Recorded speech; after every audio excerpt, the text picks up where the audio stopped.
Somewhere in a locked, climate-controlled warehouse outside Detroit sits a car that most historians forgot even existed.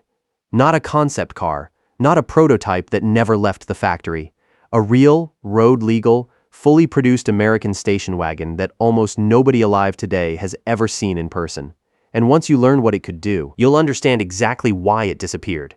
Stick with me until the end of this video, because the very last car on this list is so strange, so mechanically bizarre, that when it was unveiled in the early 1960s, engineers from rival companies reportedly drove across state lines just to see it with their own eyes. If you think you know every rare American wagon from the 1960s, you do not know this one. Let's go back in time. By the early 1960s, the American station wagon had already become a cultural icon. Every major manufacturer wanted a piece of the family car market, and most of them built exactly what you would expect. Long bodies, big V8 engines, wood paneling, and enough trunk space to move an entire household across the country. But hidden between those familiar names were a handful of wagons that took wild risks. Wagons built on strange platforms, wagons with engineering ideas so unusual that the companies themselves sometimes struggled to explain them to buyers. These are not the wagons you see restored and parked proudly at car shows. These are the ones that quietly vanished, the ones history almost erased completely. And today, we're bringing every single one of them back into the light. Let's start with a car that broke almost every rule of what an American station wagon was supposed to be. The 1961 to 1962 Chevrolet Corvair Greenbrier and Lakewood wagons. Picture this. It's 1961 and every other wagon on the road has its engine up front, sending power backward through a long drive shaft. Then Chevrolet does something that seems almost impossible for a mainstream American brand. They put the engine in the back. An air-cooled, 6-cylinder engine borrowed straight from the Corvair sedan, sitting underneath the cargo floor at the rear of the car. No radiator up front, no traditional drivetrain layout, just a completely flat load floor that dropped almost to the ground, something no full-size wagon of the era could match. Because there was no engine block sitting in the nose of the car, the front end was almost entirely hollow, giving these wagons a strange, futuristic proportion that looked nothing like a Ford or a Chevrolet Bel Air wagon parked next to it. Inside, the ride felt different too, with the weight concentrated over the rear wheels. The Corvair wagon handled almost like nothing else being sold by an American manufacturer at the time. But this bold engineering came with real consequences. The rear engine layout limited how much power the car could realistically put out. So while other wagons on this list were hauling around massive 300, 400, even 421 cubic inch V8 engines, the Corvair wagon made do with a modest flat 6, producing around 80 to 95 horsepower depending on the year. For families used to big American torque, that felt underwhelming, and sales never truly took off. Chevrolet built these wagons for only a couple of years before quietly discontinuing them, and total production numbers are believed to sit somewhere close to just a few thousand units combined across both Greenbrier and Lakewood trims.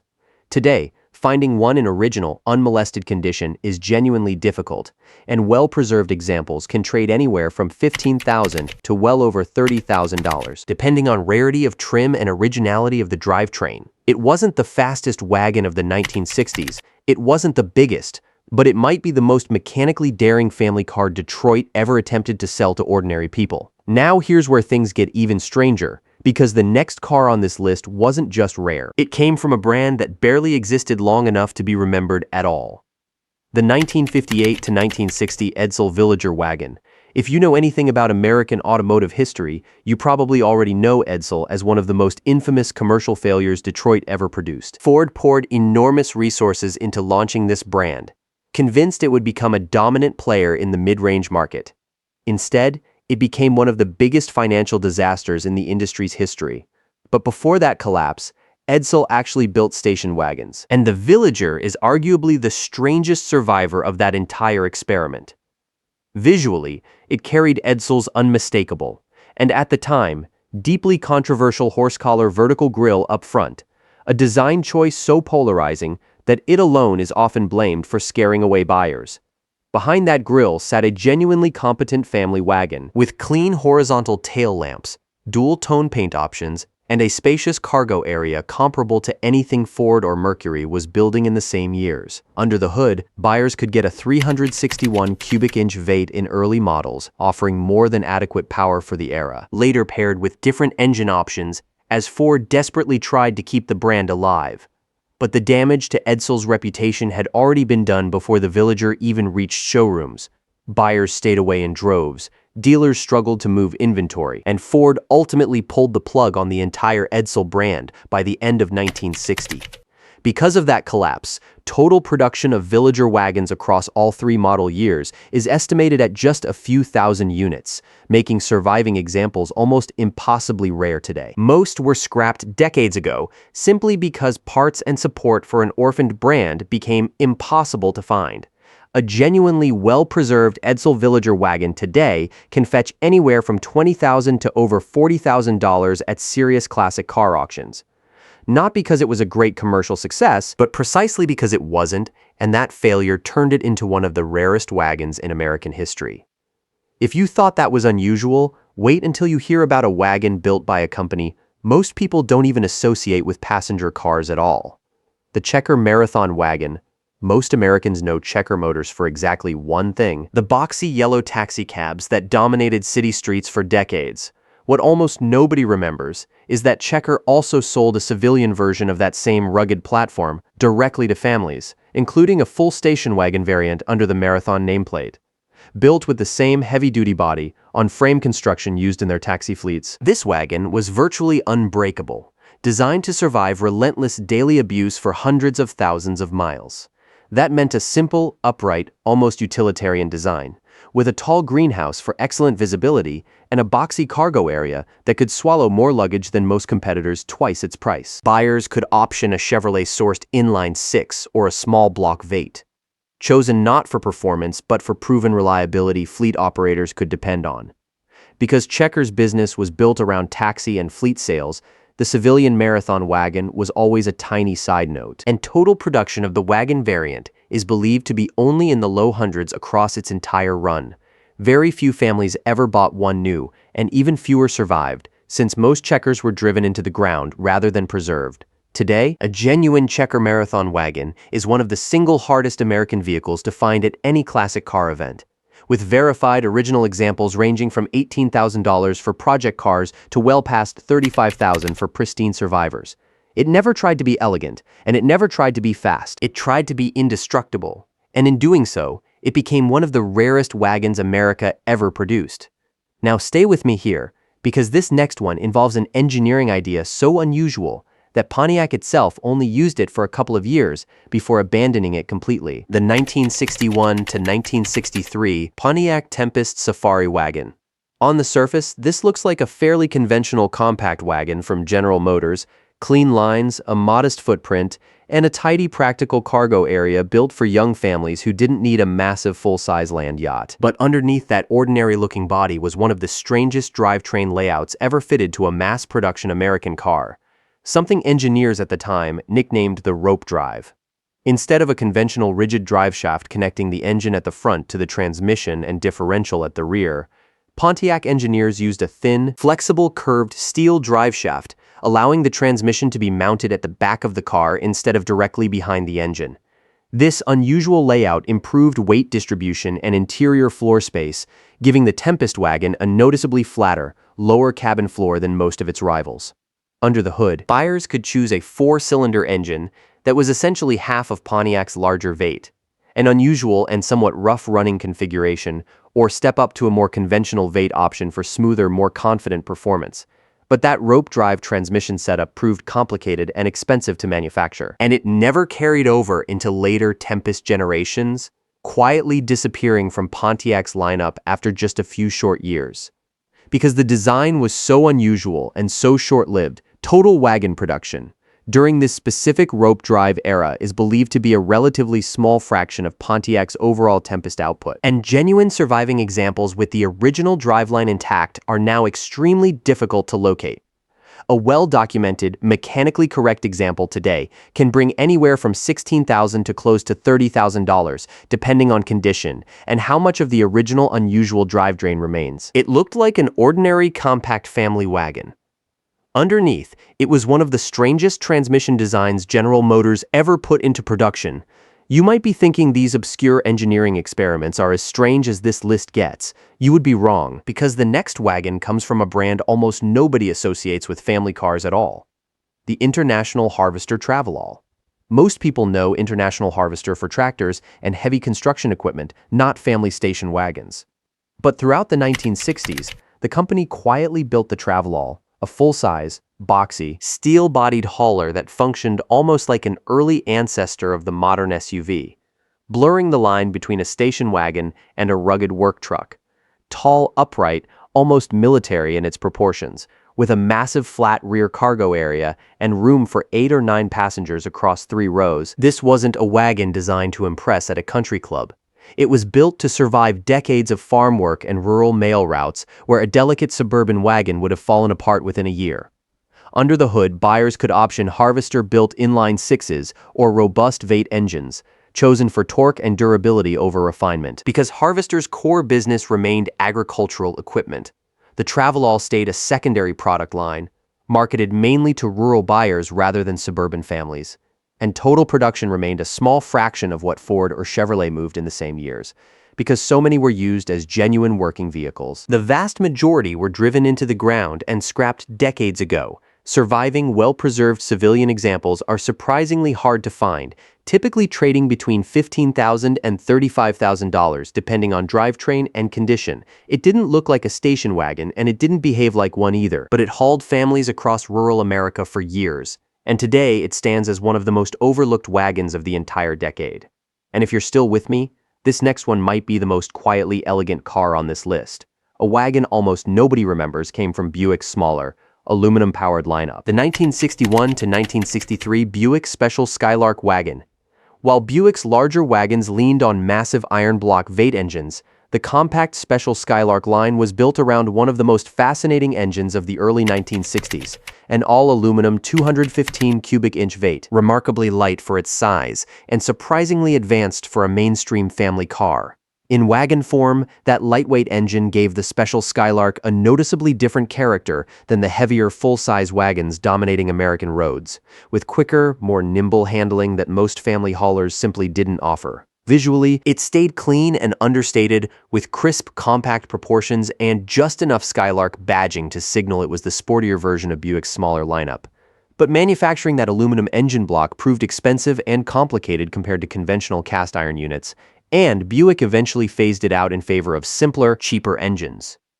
Because the Skylark wagon was always a smaller, pricier niche within an already compact line, total production remained modest, and genuine aluminum engine examples are considerably harder to find today than their sedan counterparts, typically ranging from $18,000 to just over $35,000, with numbers matching cars commanding a real premium among collectors.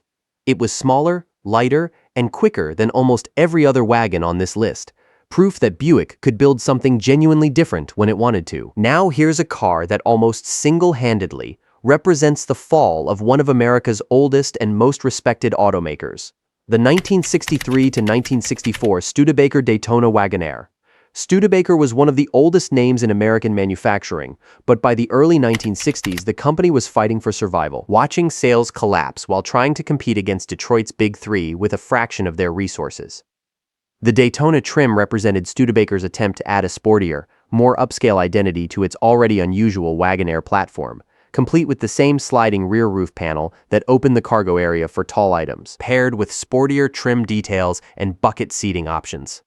Under the hood, buyers could option genuinely strong Vate engines for the time, giving this independent automaker's flagship wagon surprisingly confident performance. But no amount of clever engineering could offset Studebaker's collapsing finances, and within just a couple of years, the company shut down its entire American automobile production, ending one of the longest continuous manufacturing histories in the country. Because of that abrupt closure, Total production of this specific Daytona trim remained extremely small compared to any Detroit competitor, and surviving examples today are considered among the rarest documented Studebaker wagons in existence, commanding anywhere from $22,000 to over $45,000 at serious auctions. It carried one of the cleverest engineering ideas of the decade, wrapped inside the final desperate years of a dying American automaker. And now we come to a wagon built by a company most casual car fans have honestly never even heard of. The Rambler Classic Cross Country wagon, built by American Motors Corporation in the early to mid-1960s. While AMC's Ambassador wagon aimed at outright luxury, the Cross Country targeted something different entirely: genuine, everyday practicality for middle-class families who wanted a smart, efficient alternative to Detroit's massive, thirsty full-size wagons. Visually, it kept clean, restrained lines without unnecessary chrome, a design philosophy that suited a company differentiating itself through value rather than raw size. Under the hood, buyers could option dependable inline six-cylinder engines alongside more powerful V8 options, giving families real flexibility between fuel economy and highway performance. What made the Cross Country genuinely clever was AMC's early emphasis on unibody construction across its lineup, a lighter, more rigid approach than the body-on-frame construction most Detroit wagons still used, translating into better handling and slightly improved fuel economy. But AMC never had the marketing budget or dealer network to compete with Ford, Chevrolet, or Plymouth on volume, and the Cross Country remained a small fraction of total American wagon sales during these years. Because AMC eventually phased out the classic nameplate later in the decade, surviving examples from this early window are genuinely difficult to locate today, with well-preserved examples typically valued between $14,000 and $28,000, depending on configuration and originality. It never tried to be the biggest or flashiest wagon on the road. It simply tried to be smart, and today that quiet engineering has made it one of the most overlooked survivors of the decade. I want you to think for a second about everything you've just heard. A rear-engine wagon with no front driveline at all. A doomed brand's final desperate attempt at a family car. A taxicab company's civilian station wagon. A curved rope-driven transmission. A farm truck disguised as a family hauler. An aluminum block sports wagon. The last gasp of one of America's oldest manufacturers, and a quietly brilliant unibody economy wagon nobody remembers. And still, none of those is the wagon I promised you at the very beginning of this video, because now we finally arrive at the strangest, rarest, and most mechanically baffling American station wagon of the entire 1960s. The 1962 to 1963 Chrysler Turbine, inspired Newport town and country wagon, built during Chrysler's brief and now legendary experiment with turbine-powered vehicles. While Chrysler's most famous turbine cars were sleek two-door coupes handed out to ordinary American families for real-world testing, the company quietly explored fitting variations of this radical drivetrain thinking into other body styles as part of its broader turbine research program, including limited internal testing on full-size wagon platforms to study how a jet engine-inspired powertrain might perform under heavier daily loads. Visually, from the outside, this Newport-based town and country wagon looked deceptively conventional, sharing the same long, elegant body, simulated wood paneling, and clean chrome trim that made the standard town and country one of the most respected luxury wagons of the decade. But beneath that familiar exterior sat an engine unlike anything else on this entire list. A jet turbine power plant capable of running on an almost bizarre range of fuels, from standard gasoline to diesel, and in documented Chrysler testing, even alcohol-based fuel blends, and, according to widely reported Chrysler test records, standard cooking oil, filtered vegetable oil, and even tequila were successfully used to power the earlier and closely related turbine test vehicles this wagon's driveline was derived from. The turbine itself produced a distinctive high-pitched jet like whine, instead of a traditional V8 rumble startling pedestrians and gas station attendants who had genuinely never heard anything like it coming from an American family car. Acceleration felt smoother and eerily quieter than any V8-powered wagon of the era, but the turbine ran extremely hot, required specialized maintenance knowledge almost no regular mechanic possessed, and proved prohibitively expensive to manufacture at any real production scale. Because of that, Chrysler's turbine wagon testing never moved beyond an extremely limited number of specially converted and heavily documented test vehicles, most of which were later destroyed or reclaimed by Chrysler itself once the broader turbine program was quietly wound down, specifically to avoid paying import tariffs and liability costs on vehicles. The company never intended to sell to the public. That means, depending on which historians and Chrysler archive records you trust, only a tiny handful of these turbine-adapted wagon platforms are believed to have ever existed, and it is entirely possible that not a single verified, publicly documented example survives outside of Chrysler's own private historical archive today. If one were ever to surface at public auction, historians and collectors widely agree it would immediately become one of the single most valuable and significant American vehicles in existence, likely commanding a price far beyond any other car on this list, precisely because almost nothing else like it was ever built, tested, or allowed to survive. 10 wagons. 10 completely different reasons why history nearly erased them. A rear engine hidden where nobody expected it. A doomed brand's final gamble. A taxi company's secret family car, a curved drive shaft engineers still talk about today, a farm truck wearing a station wagon's clothes, an aluminum engine ahead of its time, the closing chapter of one of America's oldest automakers, a quiet unibody economy wagon nobody remembers, and finally, a jet turbine hidden inside a wood-paneled family wagon that most people will never believe actually existed until they see it with their own eyes. Now I want to know, out of every wagon on this list, which one surprised you the most? Was it the rear-engine Corvair that broke every rule of what a wagon should be? Or was it that turbine-powered Chrysler that sounds too strange to be real?